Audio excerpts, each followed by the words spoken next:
Hey guys, Hey, I'm Courtney Kosak, and I'm Stephanie from Brooklyn Nine-Nine.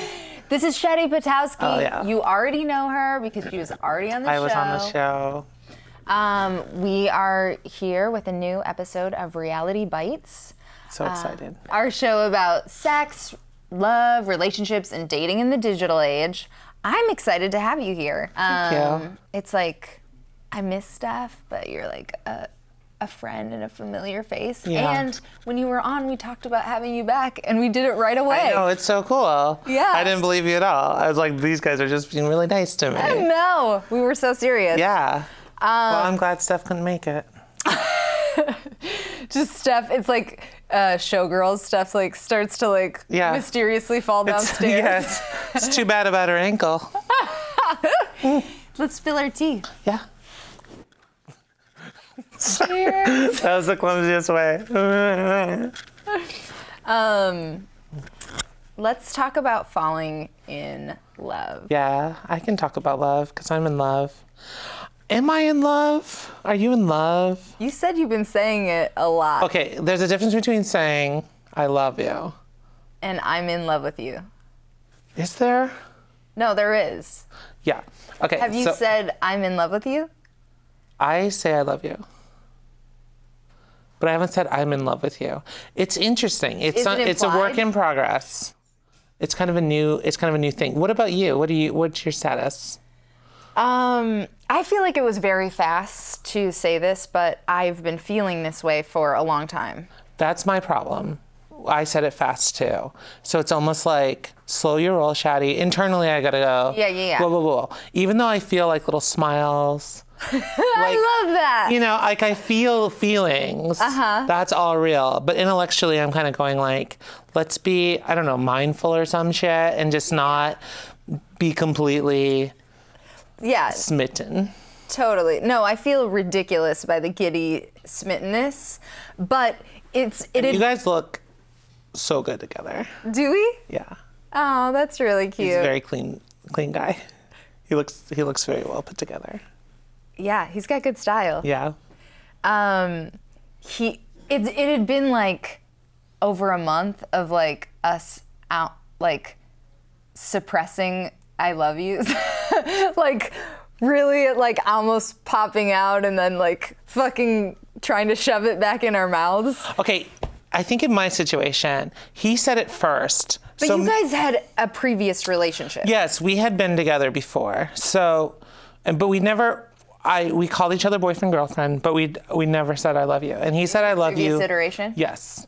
And he said I love you in the new iteration, and he moved in. So it's very serious. So he said it first. He said it first. Okay. So maybe there's just like a little bit of a power thing where I'm like holding it. I feel like if I hold it, I have a little bit of power or something. I totally get that. If that's it, because he said it first. I don't know. I don't know why I'm not. I'm very committed to it, but the way you said it made me go like, wait, is this real? Well, my thing. No, well, because you said, let's talk about being in love. And I was like, wait, no, that's not what I meant. You know, versus saying I love you. Well, I feel like I'm in love. You're in love.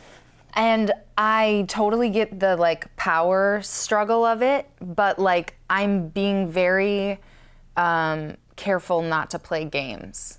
So like I'm not gonna withhold from him because like I want to feel like I have the upper hand. I've done that before. It doesn't usually work out that well. I don't think that's what I'm doing. I think No. I was just wondering why. Of you, it's just like I understand that instinct completely. This is what happened. There had been a bunch of like talking around it, and like we went to Palm Springs this last time, and I was just like, there should be a word between like and love. And so we had this whole like funny conversation about that, and he would be like, I love you. So he would say shit like that, and then that's super adorable and worth falling in love with. It's really cute. That's super cute. And then I had a friend in town, and we were out like, I don't know, like several days ago, and he was like, just like leaned over and he was like, love you. And I was like, ah. I didn't like say anything back. I was just like, that's cute. Even though like I totally feel the same way. It was just like we'd been drinking a little bit and I just like was like not ready for it. And then I saw him like not last night, the night before, and he like made me dinner and none of this shit matters. Anyway. You're talking like a person in love. I know. And then. It's just like, he brought me stuff, and it's like all that stuff you can get on Amazon Prime. But I know what you're talking about. Like, and yeah. I said it. Then I was just like. So this is 1 night old? This is brand new news. Wow. You heard it here first. But I was just like. We were just like laying there looking at each other, and I was just like, I'm in love with you. And he was like, I'm in love with you too. Aww. It was really cute. I should not be sharing this. I know, I shouldn't be saying the things I'm saying because he could watch this. I think it's just that, like, I think you and I both fall fast. Mm-hmm. And so I think I'm just trying I'm trying to be smart about it. So I have said I love you. Mm-hmm. Sometimes I don't. And it's not like I'm in love with you. I'm not like saying I love you. Like we said it then and then talked about it for a second. And then it wasn't like I left that night or that morning and was like, okay, love you, bye. It was like, I'm not like ending phone conversations with that. Like, it's not there yet. It's just like I had to finally like acknowledge that I felt the same way because I'm like, I love him. I'm not trying to like leave him like standing there like not saying anything back. Yeah, that's good. It feels so silly though. Like I feel like when you're like a little bit older and you've been through enough shit that didn't work out, that like I feel like the giddiness and like the like You're so giddy right now. It's amazing. No, I know. I feel like I feel ridiculous. Yeah. I feel like just silly. Like I'm too old for this shit, but I can't help it. Well, it helps you. It makes you look young. Does it? Is it? No, it's cute. It's good. It Everything's good. Yeah, I'm feeling it too. I have watching you. I have it. If you follow me on social, you'll see it. Like I have that too. And there are these moments where I'm just like walking into the bedroom or whatever, just pure smile. Just like he put together all this outdoor furniture for us while I went Christmas shopping yesterday, and I got back and it was all put together and we were arranging. Yeah, I mean it's awesome. You posted on Facebook, like we're happy and in love and shit, and like I know, and that's what it feels like. It's just like, yeah, it was just like, I guess we're Shaddy and Mark now. Like it feels. I'm not. It was so cute. It was just like I guess this is the thing because it is. I guess we're in love. Like it's. I don't know if I'm just like super cynical or just trying to be. I think I'm trying to be smart about things, and there's a lot going on with like work and stress, and I'm like, because I'm running a show, so I'm like highly sort of intellectualizing things a lot, and so I just might be in that zone. I don't know what's going on, but it's a little bit like just with everything, I'm just trying to be a little less emotional. I'm just kind of like, oh yeah, we'll see. Yeah, so like for me, it's just like, oh, I love you. Yeah, let's table that to the next meeting. Let's table that. I think that sounds like a great solution. Let's try that for a minute. So it's a very like. Trying not... Measured. Yeah, measured is a good word for it. Measured, yeah. I'm trying to be more authentic than I've been in any previous relationship, like in terms of like no games or no like anything like that. And I'm also, trying to be more mature in all of my like actions. So I think that's like smart. But seeing you guys together, you're in love. Physically, we're very in love. And I really like. I take a lot of pictures from bed. I would be posting that shit all the time. The other thing is that my cat, and I think, okay, so he is like a hotter person than most people, just body temperature wise, and my cat lays on him constantly, and just the fact that my cat loves him, I'm so into that. My dude could like really take or leave my dog. He's kind of just like, yeah, I guess because it comes with you, but like it's not great. You got a big dog. I know, and like it's not a dog that you're like, ooh. It's a dog that you're like, don't kill me, but also I need to like get past my fears of dogs your size. I've had other boyfriends though that have been like, or one in particular who like loved my dog, maybe more than me, but wow. But this is reverse. He's like, well, I mean, I can tolerate it. It's a big sloppy dog. He was also like, just like, kind of dancing around talking about moving in together, which like I'm totally not ready for. But he was just, and then he said something like, she's good breaks. She's good. It's like, we would have to get somebody to build a fortress around us. And like, that, I don't even know if there's someone in the United States who could do that. And like, it would take like a year. And he's like, she's really good breaks. Nice. So yeah, we have an amazing guest on today. We will be notably less giddy and ridiculous for the rest of the episode, but thank you for letting us get that out. Well, it was a little weird because she just went through a breakup. I know. So we're both in one state of mind, and she's in a very different state of mind. So I think we were trying to temper that. Yes. Yeah. Hold space. But her name is Antonia Crane.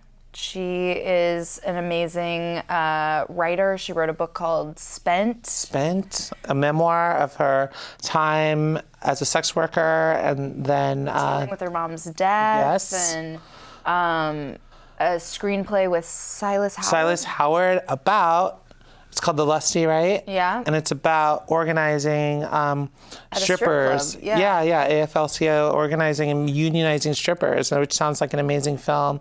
Super feminist, cool, badass San Francisco movie. She just is that kind of like. Oh chick. yeah, no, I don't think I talk much when we interview her because I'm a little in awe. Yeah. I've been in awe of her for like the 5 years that I've I met her and then have been like following her on social media, just being like, she's just, she's the whole person. She's very.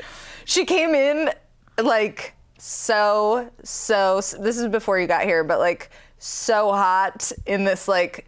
She looks very hot in the shirt she decided to wear on the show. But the one she came in with, she was like just so sexy. And she was like sitting on the couch. She was like, I could put on this other shirt. And I was like, I don't know. You look fine right now. You're good. Yeah, she's hot. She's great. She's great. So we're excited to introduce you guys to Antonia. So we'll be right back. Yeah.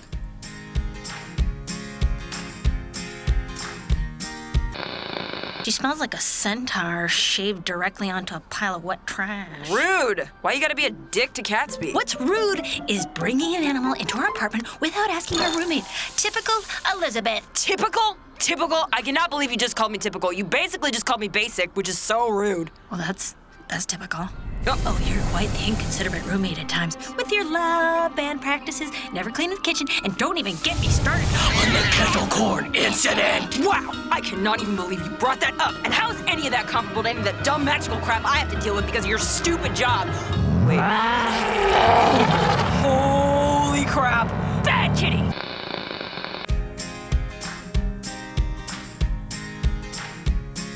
Hey guys. We are here with our guest co-host, Shetty Patowski. Stephanie Beatrix from Brooklyn number 99. No, Are you getting back at us for saying your last name wrong? Oh, no, do I have to? I thought I had to pretend to be.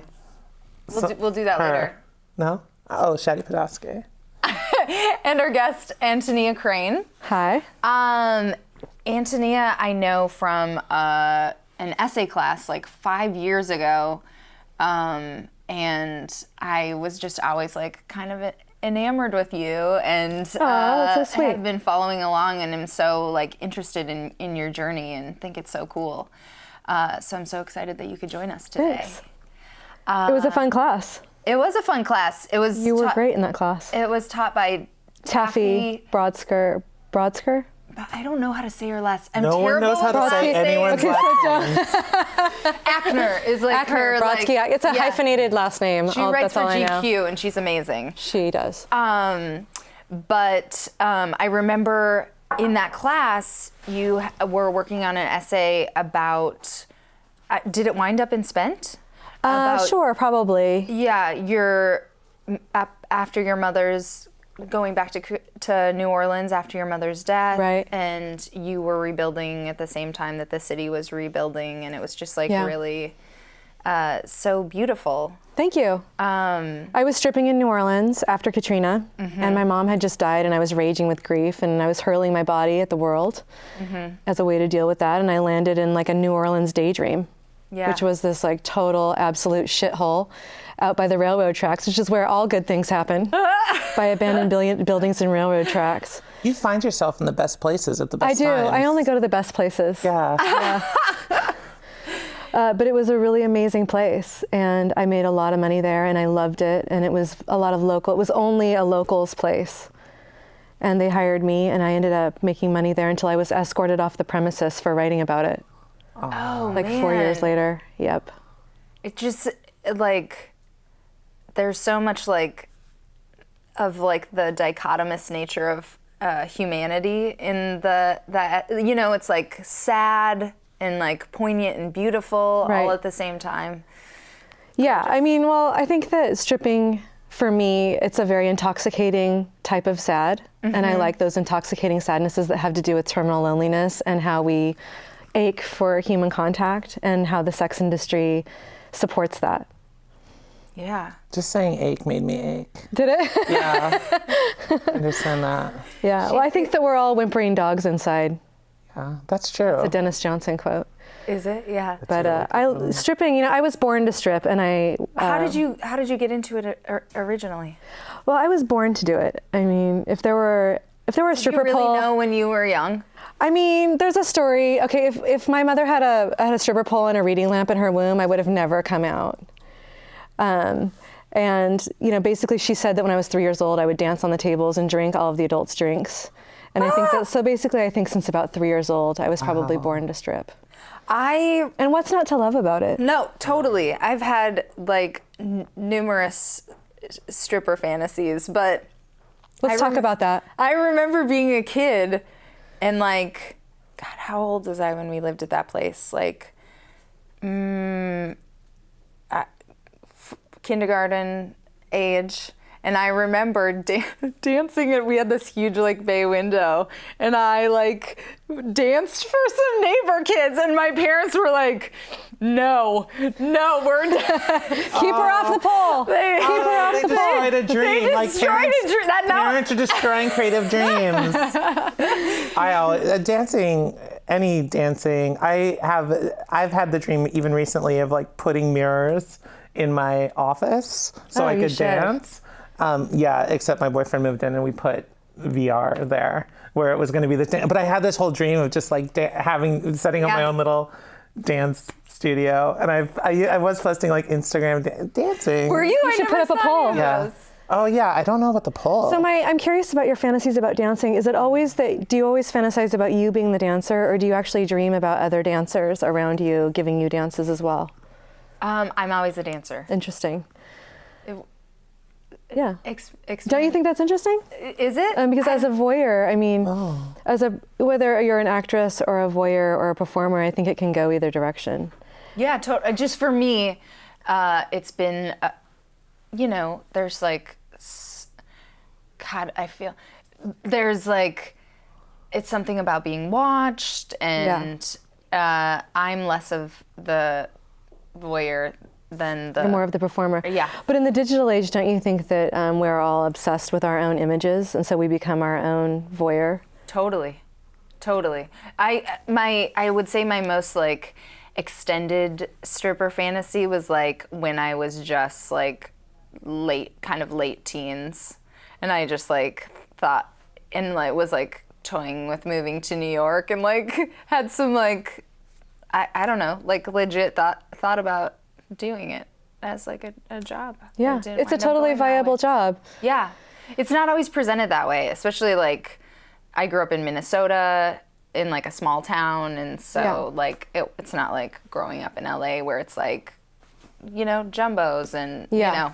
I grew up in a small town too. I mean, where are you from? I'm from Northern California, in a very small and depressed economy. It's mostly people over 65, and like it's one of the few towns in California where every time I go back, the population sign is lower. And you know, it wasn't something that was a viable opportunity when I was that age. I had to go to the city. So you went to San Fran? I went to San Francisco. That was the city where everything was happening. And it was a really interesting time in San Francisco in the mid-90s. It was pre-tech, pre-gentrification, pre-tech, very queer, a lot of direct activism. But there was also like this sense of hopelessness and sorrow because it was post-AIDS. It was right after all of our friends died.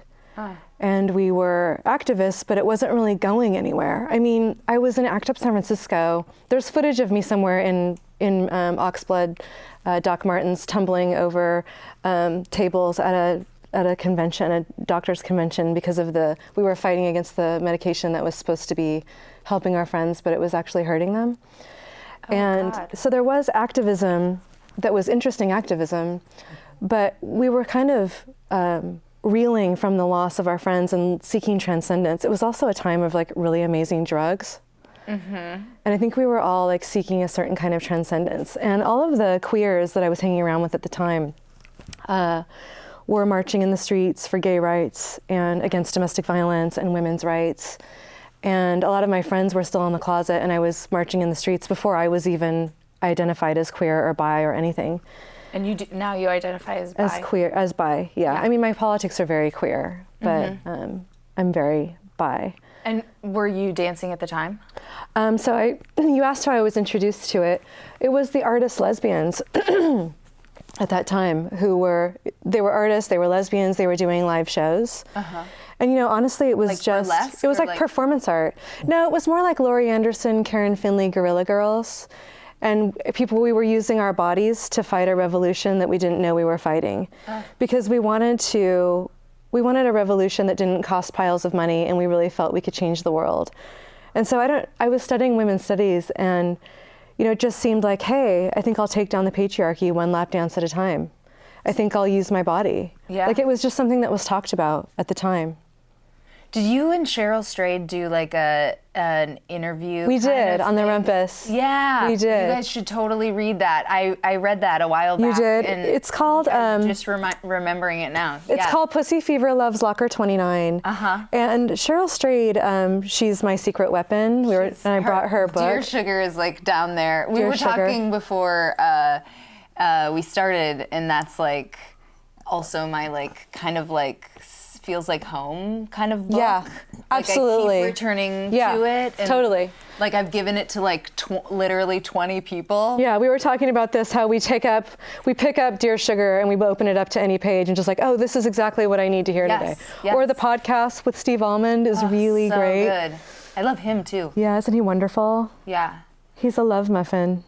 And like, just he's like brilliant. So the way that he views the world and then like will articulate his thoughts, I'm always like, oh. He's very brave. He really stands his ground. Yeah. At times that, you know, where it counts, where it's really inconvenient.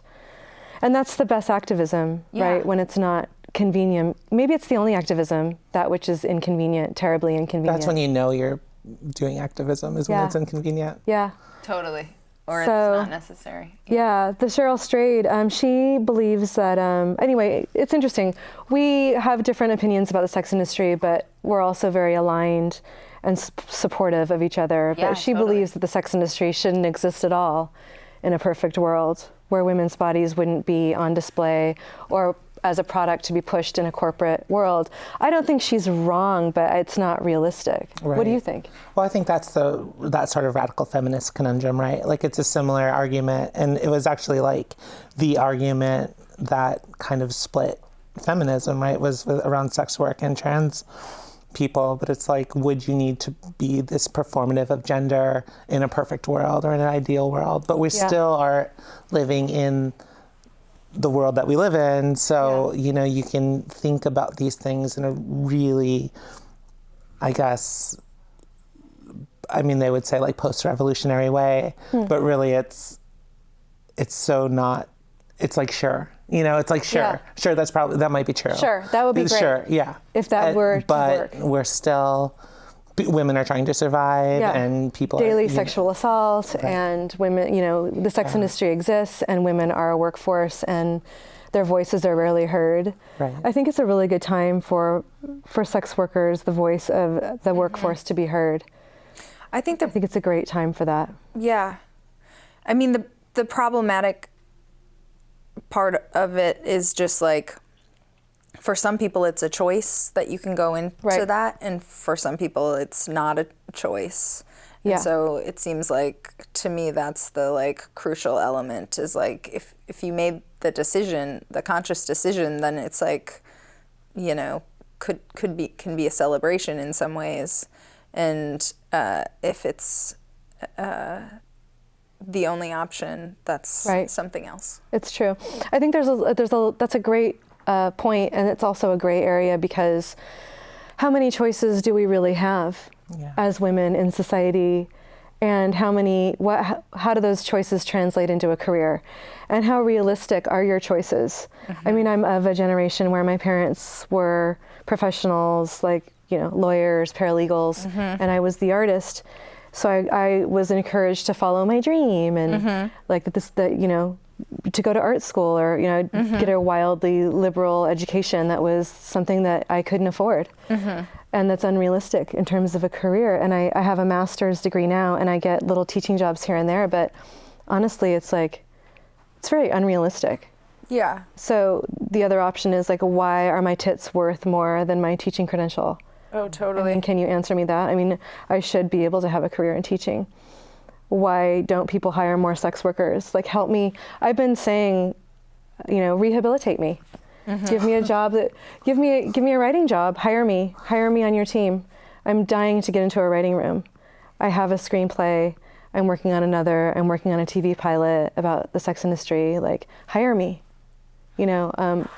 So that brings that's me what's to so like, fascinating about you, is like, you're like, your bio is full. Like, you have made this, like, all these amazing moves, and that's such a good point, that like, God, it's doing the like legit, that's not even the right word, but like going like the... You can say legit. I know what you mean. You know what I mean? The like mainstream way or whatever is like, it's so undervalued, especially in terms of like creative As a work. woman, as a woman who has, you know, been told my entire life that I'm sexy, and for some reason I believed it, and I've made a living, you know, dancing for pleading men, and getting a lot of, you know, validation and money from that job for 27 years. I would love a job where I, you know, can make a living and be creative and write. They're not giving those out. No. Yeah. And I don't have an in. I mean, I have an in, but I don't, you know, like I have work, but I don't know.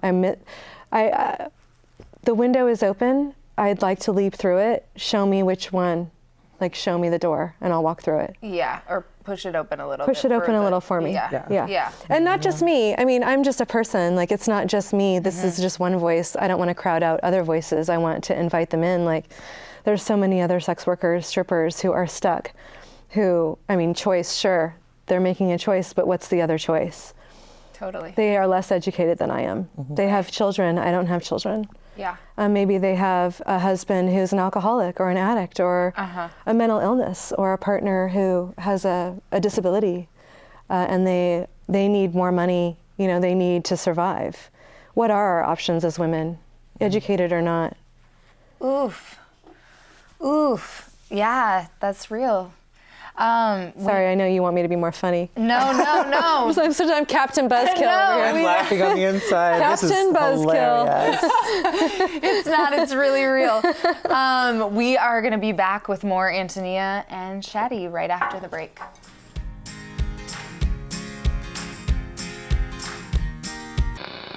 Happy hour! I told you we'd make it in time. Elizabeth, it's 7:59. It's not even happy hour now. It's a happy minute. You took forever to get ready. Look, Margaret, not all of us are wizards who can magically Beyonce up in a minute. My lackadaisical punk style takes effort to assemble. What can I get you? We'll have the 2 pitchers of your samosa mimosas dry. Snap. Margaret, you sure about that? You're usually kind of a lightweight. Perhaps, but I just got promoted to level 10 at work. Oh! We should celebrate in proper fashion. Can't say no to using your success as an excuse to get wasted. So I told the troll, I said, okay, look at me, troll. Look at me in the eye right now, troll. Back up. Was she a troll in the sense she antagonized you, or was she like a literal troll monster? She was bold! So I told her, this ain't my first day in wizard school. She Crap, you probably shouldn't have your wand out when we're getting wasted.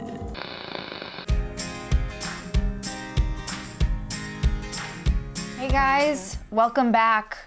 We have continued the heated discussion during the break. Heated. Not heated, but hot, right? Steamy, sexy discussion. I'm petting the cat. I think This is so apropos. her version. Let's talk about that a little bit more. Like, I think that Steph and I talk about this a lot too, but like, it's impossible to know what is like who you actually are outside of conditioned gender, and like who you would be in like the vacuum, and like how do you like how do you separate those things and decide like what's really real? I don't know. So confusing. Let's just be sad. Let's just all be just sit around and be sad. No, let's not be sad. Well, did you want to ask me about clients? Didn't we talk about personal life and stuff? Yeah. Okay, let's. Okay, so basically, I know this is about love and relationships in the digital age. I've never been on a date that's not paid. We were talking about internet dating. Yeah. Yeah. Never. Never. So, but I have clients that I've had for like 20 years. That you met on the that I've not met on the internet. I met them in person. Offline. And you've had some newer clients that you met on the internet? No. These are all offline clients. Well, no. My clients I've met on websites in the past when I was doing that kind of work, but I've never, we were talking about dating and you were giving me some tips. Because I've never dated online. And we were talking about, I met the guy that I'm seeing on Tinder. Yeah, the old-fashioned way. You're right. On Tinder. Mine's OkCupid. You met yours on OkCupid? Yeah, we had a 99% match, which That's really good. Supports us today. But yeah. I would be psyched out by knowing the percentage of match. No, it's very helpful because there's times when I'm like, God, this is really weird. And it's like, is it real? We're a 99% match. I mean, I think it helps. I've met the partner? I was like, yes. Yes. Really? Yes. So who the person is online is who they are in person, because I think that like not always. People don't want to take the time to get to know people anymore, and they want intimacy, is what I call it. Like, oh, swipe. Oh, I know that person. Like, oh, you know what? I don't think know that if being in a relationship is who the person is when they're texting you or when that's why my prerogative is. No, I think you're very right, and now I'm very concerned about the 99% match because you allow yourself to sort of just you answer all those questions, and it's like, well, we have the same religious point of view, we have so many similar perspectives on drugs and sex and everything else, and so we matched by this algorithm. But yeah, I think it is a shortcut for us to just be like, no, we match. Like, but you guys have known each other now for like 3 years. So you know each other offline. Sure, but even early on, I think there was a sense that it was just like, okay, we don't have to worry about a lot of things that, people break up for. Like, my friend just broke up with her boyfriend because he had very different opinions on human rights abuses, and it's like, that's not going to come up on the first date. Those are values, yeah. Right. But those values that are kind of like, oh, we just didn't really discuss this until Trump was up for being elected or whatever. So so that's where that you kind of get fooled into an intimacy. I've never done fooled into catfished into intimacy. Yeah, but it's not. Nobody's trying to do that. It just it like worked out that way. I don't know. I'm worried about it. I'm worried. It's not always. Listen, I've never done OkCupid, so like I didn't fill out the questionnaire. Tinder's like would do, would not do. You know, like it's purely it's like superficial. Yeah, it's purely superficial. And I'm a big advocate of like taking it offline immediately. Like I don't want to sit around and like text you. Like I'll meet you for a drink and then I can assess like almost immediately if I'm interested in spending, not like I know you after that, but I can decide if I'm interested in spending more time with you online. Right. Or offline. That's my recommendation. I think that's really good. I'm that way too. I think there's, I think certain people like to text because everyone sounds a little better, right? Over like, or certain, a lot of guys will be like more confident over that. It's like, oh, I'm funnier over this or whatever. And it's like, no. Yeah. You have to be real. Yeah. What is your preferred method of communication? Text, phone, email?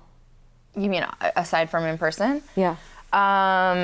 It depends on I'm good on via text because I'm a writer, but like, if I know that there are a few people that I know very well, and so I would prefer to talk to them on the phone. Yeah.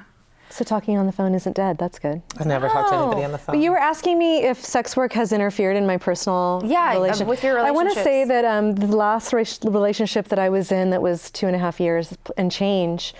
That was the one that the recent breakup. He just moved out a month ago today.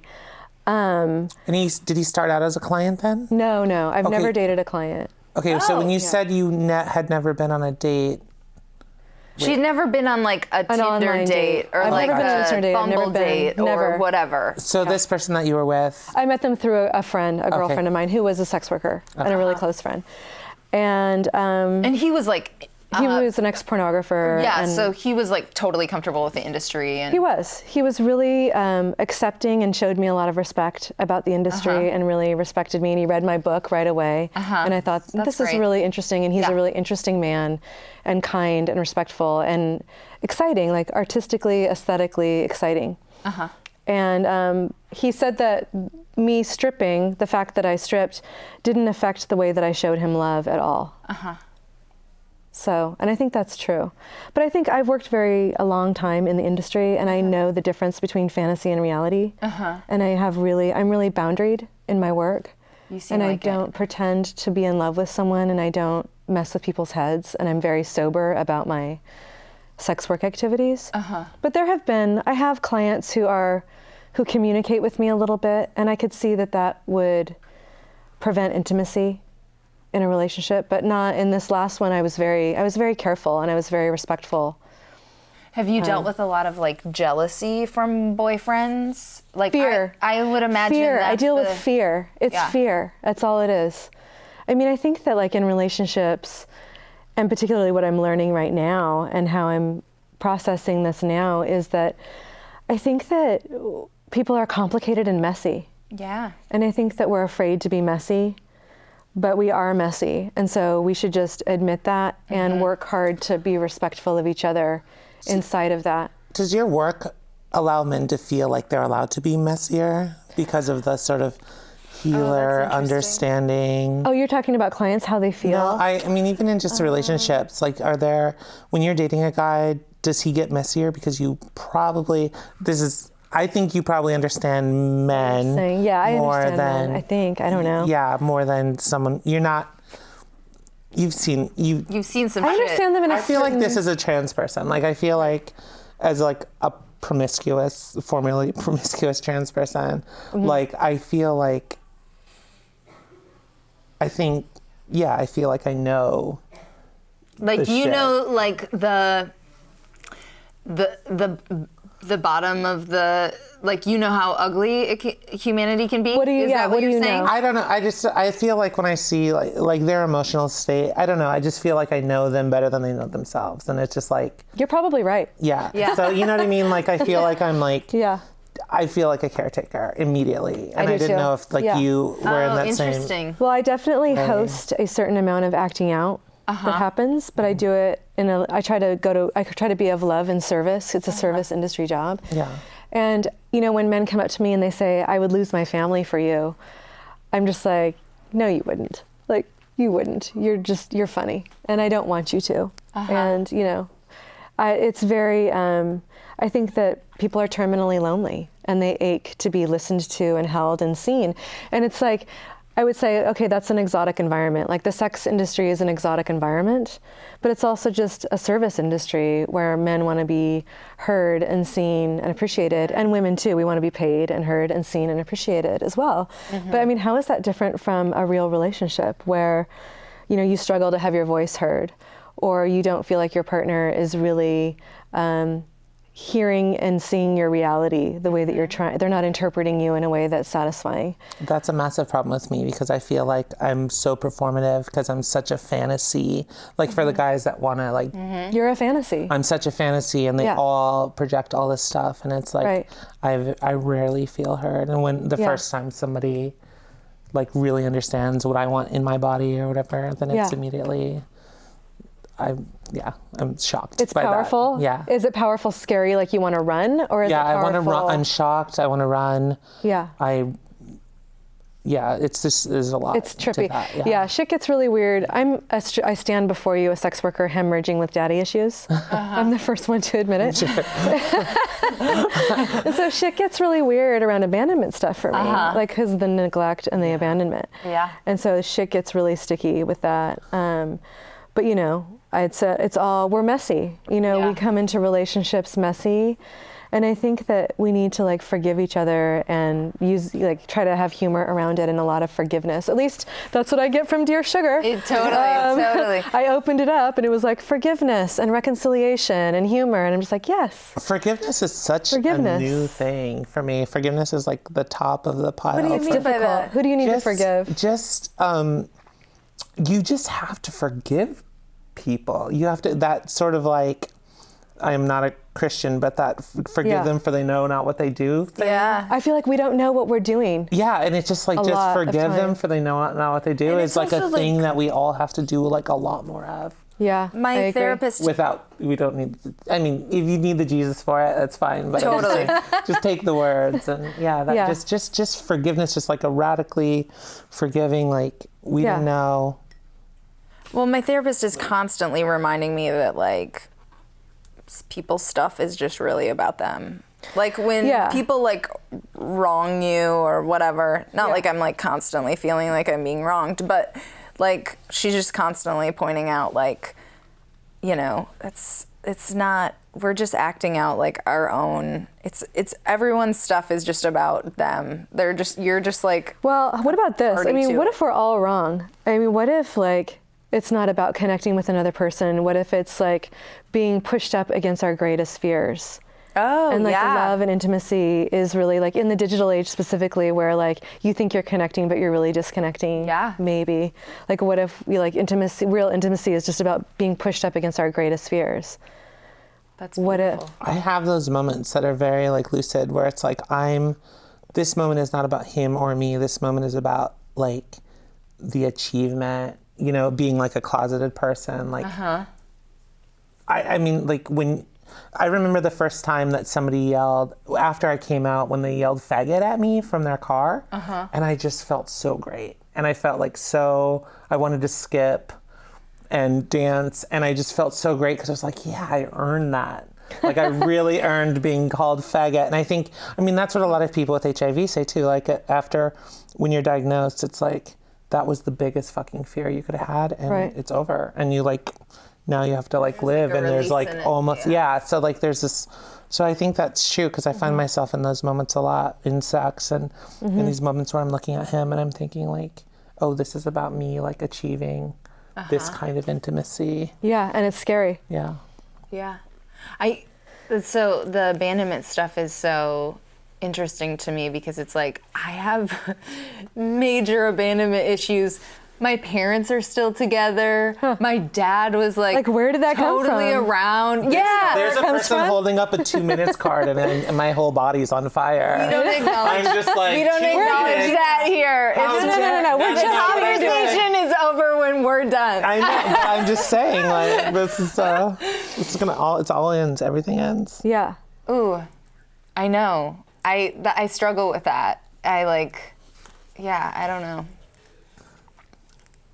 But anyway, on that note, so yeah, I mean, it has been, you know, we were talking about people I've dated in the past, and it has been an issue of it has been difficult. I don't think that people are stoked to have their person to share sexually. Is that control? Is that just a control thing? It's possessiveness. It's sexual possessiveness. I think it makes it's sense. also, I mean, I don't like sharing either. I'm super possessive when I'm in love with someone. I mean, it's animal shit. It's like your lizard brain. It's like you don't want to share that person. It's really triggering.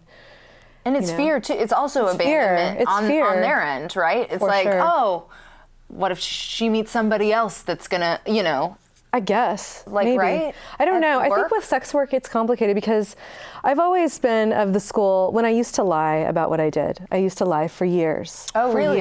For years. And stone cold sober many years, I used to lie about what I did because I was so ashamed.